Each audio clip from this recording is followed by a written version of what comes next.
गौड़ी कबीर जी पंचपद। जो जल छोड़ बाहर पयो मीना, पूर्व जन्म हो तप काहिना। अब कहो राम कबन गत मोरी,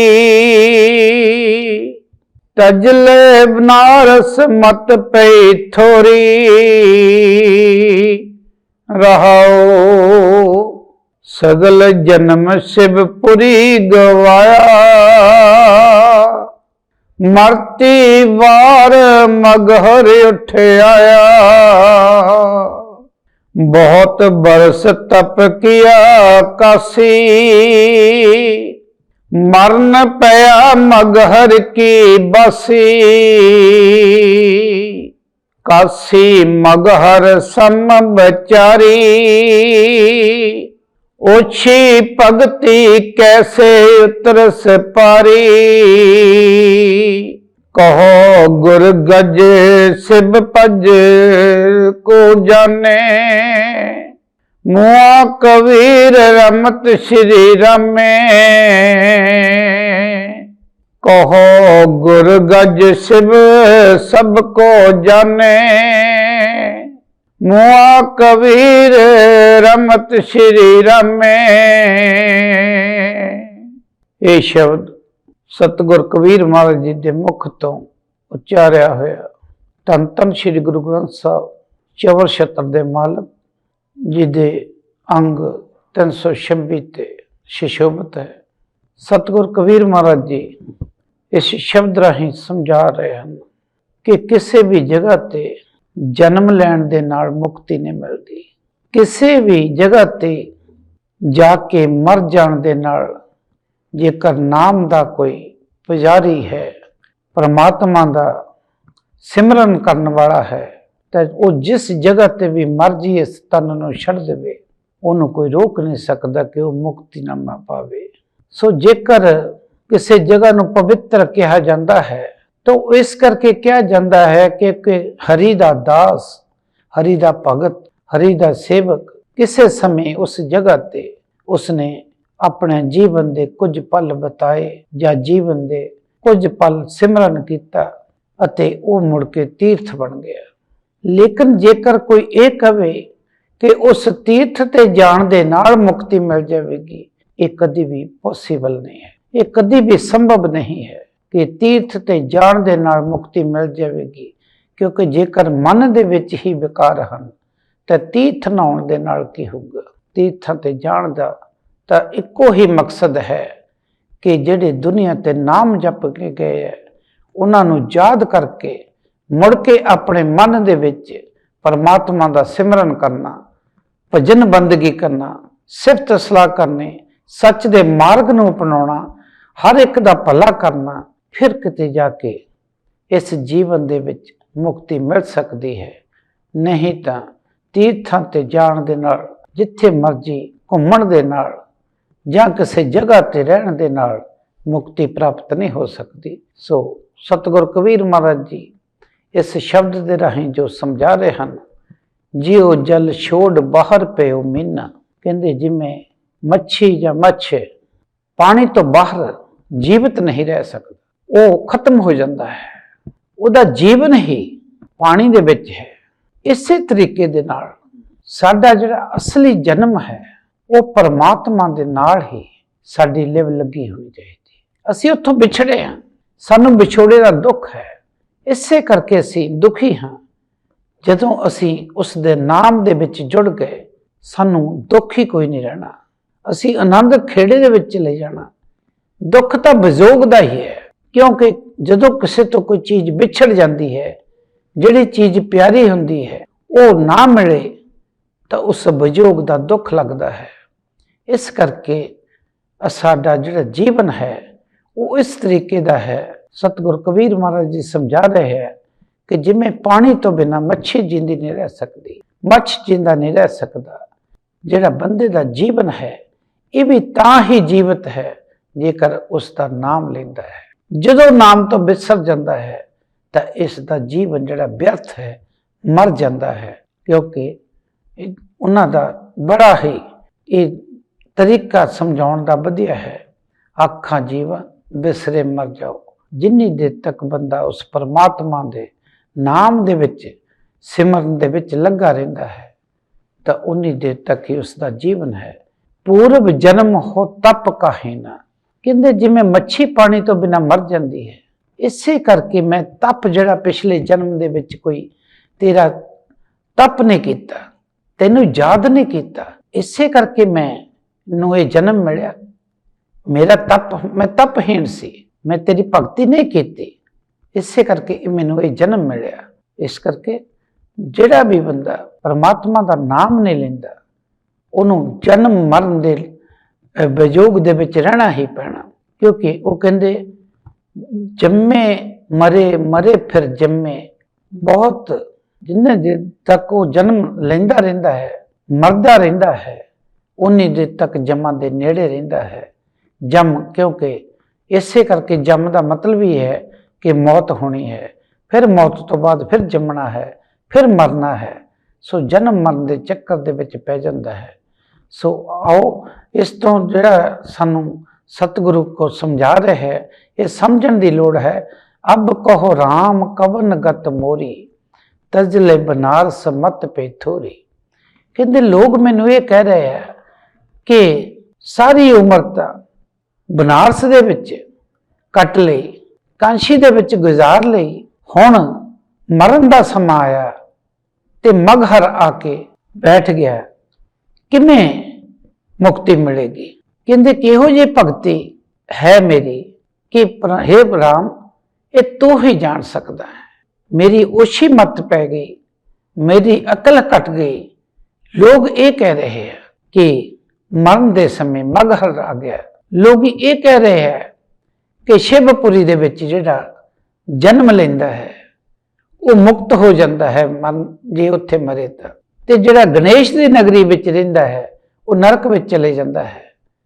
ਸੋ ਮੈਂ ਇਸ ਸੋਚ ਨੂੰ ਲੈ ਕੇ ਮਗਹਰ ਆਇਆ ਹਾਂ ਕਿ ਜਿੱਥੇ ਮਰਜੀ ਹੀ ਬੰਦਾ ਆਪਣੇ ਜੀਵਨ ਦਾ ਅੰਤ ਕਰਦਾ ਹੈ, ਉਸ ਜਗ੍ਹਾ ਦੇ ਨਾਲ ਕੋਈ ਮਤਲਬ ਨਹੀਂ ਹੈ। ਸਿਰਫ ਤੇ ਸਿਰਫ ਇੱਕੋ ਹੀ ਹੈ ਕਿ ਸੱਚੇ ਮਾਰਗ ਤੇ ਚਲਦਿਆਂ ਚਲਦਿਆਂ, ਤੇਰੇ ਨਾਮ ਦਾ ਸਿਮਰਨ ਕਰਦਿਆਂ ਕਰਦਿਆਂ ਜਿੱਥੇ ਮਰਜੀ ਇਹ ਜੀਵਨ ਜਿਹੜਾ ਆਖਰੀ ਪਲ ਆ ਜਾਵੇ, ਉੱਥੇ ਹੀ ਮੁਕਤੀ ਹੋ ਜਾਣੀ ਹੈ। ਲੇਕਿਨ ਜੇ ਵਿਸ਼ੇ ਵਿਕਾਰਾਂ ਦੇ ਵਿੱਚ ਪਏ ਹੋਏ ਆ ਤੇ ਇਹ ਕਹੀਏ ਕਿ ਬਨਾਰਸ ਵਿੱਚ ਰਹਿ ਕੇ, ਕਾਂਸ਼ੀ ਦੇ ਵਿੱਚ ਰਹਿ ਕੇ ਮੁਕਤੀ ਮਿਲ ਜਾਵੇਗੀ, ਇਹ ਸੰਭਵ ਨਹੀਂ ਹੈ। ਕਿਉਂਕਿ ਉਹਨਾਂ ਨੇ ਕਿਹਾ ਕਿ ਭਾਵੇਂ ਗੰਗਾ ਦੇ ਕਿਨਾਰੇ ਕੁੱਲੀ ਪਾਲਾ, ਗਤੀ ਨਹੀਂ ਹੋਣੀ ਨਾਮ ਤੋਂ ਬਿਨਾਂ। ਜੇਕਰ ਕੋਈ ਕਹੇ ਕਿ ਗੰਗਾ ਦੇ ਕਿਨਾਰੇ ਮੇਰਾ ਘਰ ਹੈ, ਮੈਂ ਤਾਂ ਸਵਰਗਪੁਰੀ ਦੇ ਵਿੱਚ ਜਾਣਾ ਹੈ, ਨਰਕ ਦੇ ਵਿੱਚ ਨਹੀਂ ਜਾਣਾ, ਮੇਰੀ ਮੁਕਤੀ ਹੋ ਜਾਣੀ ਹੈ, ਨਹੀਂ ਹੋ ਸਕਦੀ।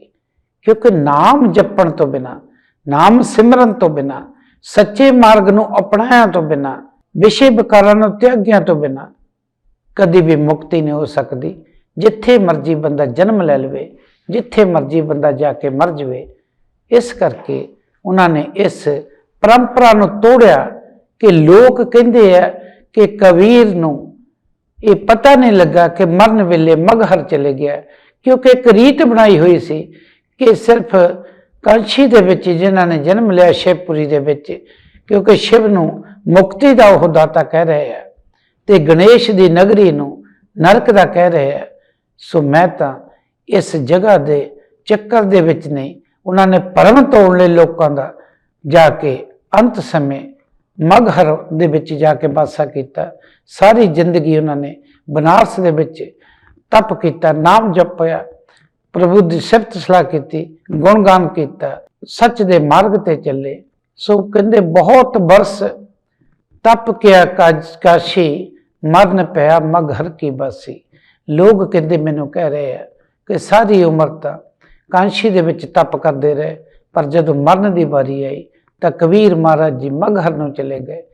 ਪਰ ਇਹ ਤਾਂ ਹੁਣ ਪਰਮਾਤਮਾ ਤੈਨੂੰ ਹੀ ਪਤਾ ਹੈ ਕਿ ਮੁਕਤੀ ਕਿਸ ਦੀ ਹੁੰਦੀ ਹੈ ਤੇ ਕਿਸ ਦੀ ਨਹੀਂ ਹੁੰਦੀ। ਇਹ ਲੋਕਾਂ ਦੀ ਕਹਾਵਤ ਬਣਾਈ ਹੋਈ ਸੀ। ਉਸ ਕਹਾਵਤ ਨੂੰ ਤੋੜਨ ਲਈ ਸਤਿਗੁਰ ਕਬੀਰ ਮਹਾਰਾਜ ਜੀ ਨੇ ਕਾਸ਼ੀ ਨੂੰ ਛੱਡ ਦਿੱਤਾ। ਮਗਹਰ ਦੇ ਸਮੇਂ, ਮਰਨ ਦੇ ਸਮੇਂ ਜਾਂ ਆਖਰੀ ਸਮੇਂ ਉਹ ਮਗਹਰ ਦੇ ਵਿੱਚ ਗਏ। ਕਾਸੀ ਮਗਹਰ ਸਮ ਵਿਚਾਰੀ, ਓਛੀ ਭਗਤੀ ਕੈਸੇ ਉਤਰਸ ਪਾਰੀ। ਕਹਿੰਦੇ ਮੇਰੇ ਲਈ ਤਾਂ ਸਾਰੀ ਹੀ ਜਗ੍ਹਾ ਧਰਤੀ ਹੀ ਇੱਕੋ ਜਿਹੀ ਹੈ, ਚਾਹੇ ਉਹ ਕਾਸ਼ੀ ਹੈ ਚਾਹੇ ਉਹ ਮਗਹਰ ਹੈ, ਕਿਉਂਕਿ ਜਿਨ੍ਹਾਂ ਨੇ ਪ੍ਰਮਾਤਮਾ ਦਾ ਨਾਮ ਜਪਣਾ ਹੈ ਉਹਨਾਂ ਲਈ ਸਾਰੀ ਧਰਤੀ ਹੀ ਇੱਕੋ ਜਿਹੀ ਹੈ। ਉਹਨਾਂ ਨੂੰ ਕੋਈ ਤੀਰਥਾਂ ਦਾ ਕੋਈ ਚੱਕਰ ਨਹੀਂ ਹੁੰਦਾ। ਉਹਨਾਂ ਨੇ ਜਿੱਥੇ ਵੀ ਬੈਠ ਕੇ ਸਤਿਗੁਰ ਨੂੰ, ਪ੍ਰਭੂ ਨੂੰ ਯਾਦ ਕਰਨ ਵਾਲੇ ਜਿੰਨੇ ਵੀ ਉਹਦੇ ਸੇਵਕ ਹੋਏ ਹੈ, ਉਹ ਜਿੱਥੇ ਬੈਠ ਜਾਂਦੇ ਉਹੋ ਹੀ ਸਵਰਗ ਬਣ ਜਾਂਦਾ, ਉਹੋ ਹੀ ਜਗ੍ਹਾ ਪੂਜਨਯੋਗ ਹੋ ਜਾਂਦੀ ਹੈ। ਸੋ ਉਹਨਾਂ ਨੇ ਸਤਿਗੁਰ ਕਬੀਰ ਮਹਾਰਾਜ ਜੀ ਨੇ ਇਸੇ ਕਰਕੇ ਕਿਹਾ ਕਿ ਕਾਸ਼ੀ ਤੇ ਮਗਹਰ ਦੇ ਵਿੱਚ ਕੋਈ ਫਰਕ ਨਹੀਂ ਹੈ। ਫਰਕ ਕੀ ਹੈ ਕਿ ਜਿਹੜੀ ਓਛੀ ਭਗਤੀ ਕੈਸੇ ਉਤਰਸ ਪਾਰੀ। ਜੇਕਰ ਭਗਤੀ ਹੀ ਤੁਹਾਡੀ ਠੀਕ ਨਹੀਂ ਹੈ, ਤੁਹਾਡਾ ਸਿਮਰਨ ਹੀ ਠੀਕ ਨਹੀਂ ਹੈ, ਤੁਹਾਡਾ ਮਾਰਗ ਠੀਕ ਨਹੀਂ ਹੈ, ਸੋਚ ਠੀਕ ਨਹੀਂ ਹੈ, ਮਾਨਸਿਕ ਅਵਸਥਾ ਠੀਕ ਨਹੀਂ ਹੈ, ਤੁਸੀਂ ਸੱਚ ਮਾਰਗ ਨੂੰ ਅਪਣਾਇਆ ਨਹੀਂ ਹੈ, ਤਾਂ ਫਿਰ ਕਿਵੇਂ ਪਾਰ ਹੋ ਸਕਦੇ ਹੋ? ਫਿਰ ਤੁਸੀਂ ਜਿਹੜਾ ਜੀਵਨ ਦਾ ਮਾਰਗ ਜਿਹੜਾ ਆ ਉਹ ਬਾਜੀ ਹਾਰ ਕੇ ਚਲੇ ਜਾਓਗੇ।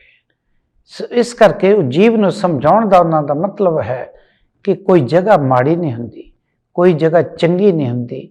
ਸਿਰਫ ਤੇ ਸਿਰਫ ਬੰਦੇ ਨੇ ਜਦੋਂ ਨਾਮ ਜਪਣਾ, ਉਹੋ ਹੀ ਜਗ੍ਹਾ ਪਵਿੱਤਰ ਹੋ ਜਾਂਦੀ, ਉਹੋ ਹੀ ਜਗ੍ਹਾ ਤੀਰਥ ਬਣ ਜਾਂਦੀ ਹੈ ਜਿੱਥੇ ਪ੍ਰਭੂ ਦਾ ਸਿਮਰਨ ਕੀਤਾ ਜਾਂਦਾ ਹੈ, ਜਿੱਥੇ ਕਿਸੇ ਨੇ ਨਾਮ ਜਪ ਕੇ ਆਪਣੀ ਜ਼ਿੰਦਗੀ ਦੇ ਵਿੱਚ ਲਾਹਾ ਖੱਟਿਆ ਹੁੰਦਾ ਹੈ।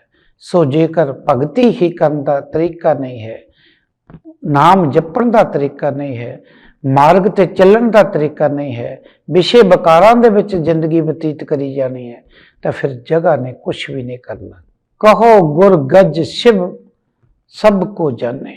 ਕਹਿੰਦੇ ਪਰਮਾਤਮਾ ਤੁਸੀਂ ਸਭ ਨੂੰ ਜਾਣਦੇ ਹੈ, ਕੌਣ ਸ਼ਿਵ ਹੈ ਤੇ ਕੌਣ ਗੱਜ ਹੈ, ਕੌਣ ਮੁਕਤੀ ਦਾ ਦਾਤਾ ਹੈ ਤੇ ਕੌਣ ਦੂਸਰਾ ਹੈ।